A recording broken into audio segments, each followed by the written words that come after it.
Hello there, beer nerds. How's it going this week?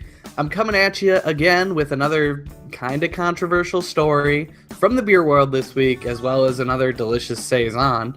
Came out really good this batch. It needed to mature a little longer than normal. It was a little hot when I first got it, maybe a little fusel, but now it seems to have calmed down a bit, which is great. But anyway, into this story.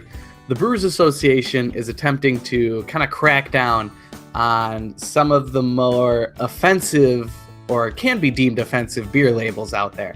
At a press briefing last Wednesday, their leadership announced that, we're going to try and prevent some breweries from using our marketing stuff if they have a really offensive name.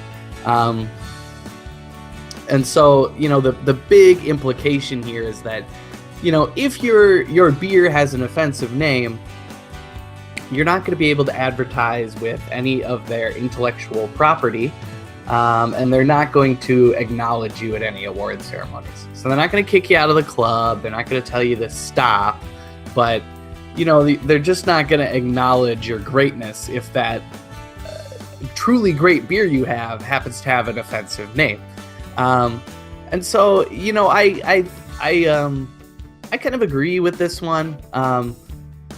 If you've been watching this channel a while, I have 2 videos on controversial beer labels, and I kind of like the idea that this industry is open enough and can celebrate some of these beer names and beer concepts that like to push the envelope a little bit. I love that about the industry. It's the same thing that appeals to me about, stand-up comedy. It's the same appeal. You push the envelope a little bit. You make fun of the truth, but you have to acknowledge that there is a kernel of truth in a lot of this stuff. But there are plenty of good names out there, like, Flying Dog's got a great couple, Pearl Necklace, Raging Bitch. Sweetwater's got their happy ending Imperial Stout. Things like the Thong Remover. I've never actually seen that one, but I've heard of it just because of the name. But if you go watch my videos, there's a bunch more in there.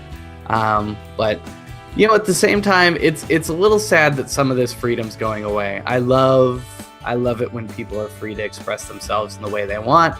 If it comes back in to bite them in the end, that's on them. That's on the way you wanted to express yourself. And if people don't like it, they're free to, yell at you or not buy your beer, whatever. But, I just feel uncomfortable, maybe just a little uncomfortable. Not even that, brewers might be disincentivized to do stupid sex puns or anything like that. The world's got plenty of that. I can get that.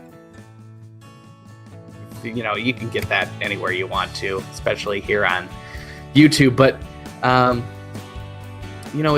just hope that this doesn't start some sort of slippery slope. And I know people hate slippery slope arguments, and I'm not going to speculate here, but, I would just hate to start seeing brewers get, kicked out of probably one of the best trade groups in the United States just because they want to express themselves in a certain way. In one of those videos, actually, this is the only video I've had demonetized by YouTube because it's so transparently, well, actually, it's not even transparently offensive because it's about the Yellow Belly beer, which is a beer that is wrapped in a white piece of paper done up to look like a KKK hood. And it's got a great message inside about actually being tolerant and that people who hide behind these hoods are not great. And so the brewer has a fantastic message in this controversial package. And it's actually a really cool concept and a really cool statement that they made. And I love that. But I could easily see, the Brewers Association cracking down on that.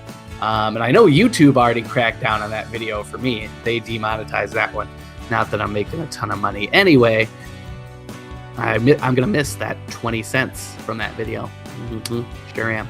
But at the same time, I kind of hate to see, the potential to make such statements go away, because now it's definitely not worth it. What if your You make a really great beer. You want to make a really great statement. Like it. Then you're done. You're all done.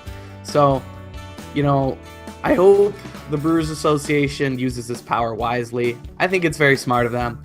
I can definitely relate as a YouTuber.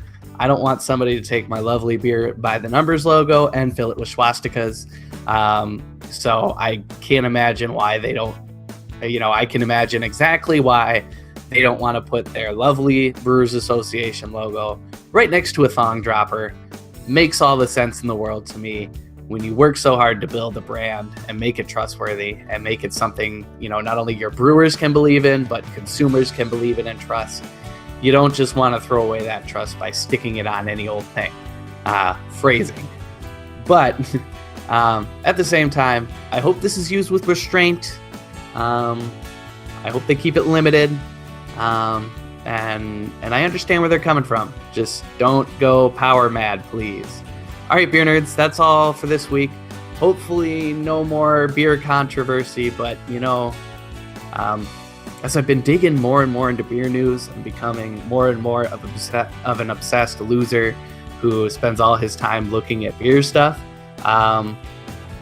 there's a lot of bad beer laws, a lot of interesting decisions, a lot of trade practices that may or may not go anywhere, and a lot of people trying to figure out if and when this bubble is going to burst. And so there's a lot of interesting commentary out there. And if you like this sort of commentary from me, please give me a good old thumbs up below. If you don't like it, I guess you can give me a thumbs down if you want. And but yeah, tell me why you like it or don't like it in the comments below.